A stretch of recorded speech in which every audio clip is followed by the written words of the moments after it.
উপদেষ্টা পরিষদের মধ্যে জঙ্গিবাদী দলের নেতা আছেন এবং নির্বাচন কমিশনের যারা এখন আছেন তাদের ইতিহাস, তারাও জঙ্গিবাদী দলের সমর্থক।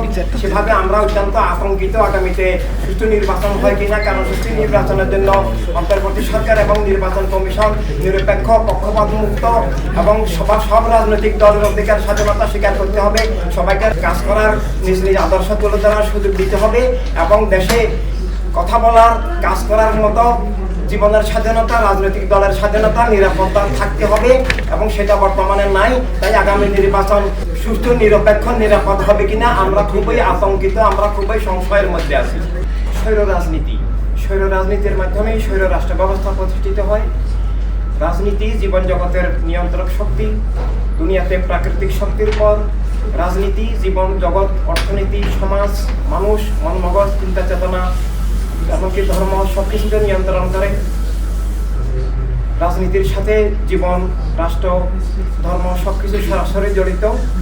কিন্তু খুবই দুঃখের বিষয় যে আজকে নট অনলি ইন বাংলাদেশ, সারা দুনিয়াতে যে রাজনীতি, দুইটা রাজনীতি এখন জীবন জগৎকে পরিচালিত করছে এবং এই দুইটা রাজনীতি দুটোটাই ধর্মের মূল্যবোধ বিরোধী, ধর্মের শিক্ষা বিরোধী, জীবন বিরোধী, মানবতা বিরোধী, অধিকার স্বাধীনতা হরণকারী এবং একক ধর্মের নামে যে রাজনীতি, একক জাতীয়তাবাদ ভিত্তিক যে রাজনীতি, এই দুইটা রাজনীতি এখন পৃথিবীতে আছে এবং এই দুইটা রাজনীতির কারণেই মানব জীবনের সংকট, মানুষ অমানুষ হওয়া, পৃথিবীতে খুন, জুলুম, অবিচার, শোষণ, পাশবতা, দারিদ্র ইত্যাদি কায়েম থাকা। প্রত্যেক মানুষ তার নিজের জীবনের স্বাধীনতা চায়, আত্মার মুক্তি চায়। প্রত্যেক মানুষের মৌলিক চাহিদা এবং অধিকার, স্রষ্টা এবং স্রষ্টার আসল প্রদত্ত অধিকার, যে প্রত্যেক মানুষ তার বিশেষ আদর্শ নিয়ে, তার ধর্ম মত পথ নিয়ে, ধর্মের অনুসারী হোক বা না হোক, তার চেতনা নিয়ে তিনি চলবেন। স্রষ্টা নিজেই তার রাসূল সাল্লাল্লাহু আলাইহি ওয়াসাল্লামের মাধ্যমে প্রত্যেক মানুষকে জীবনের একটা আত্মমালিকানা দিয়েছেন, যে যার মালিক সে।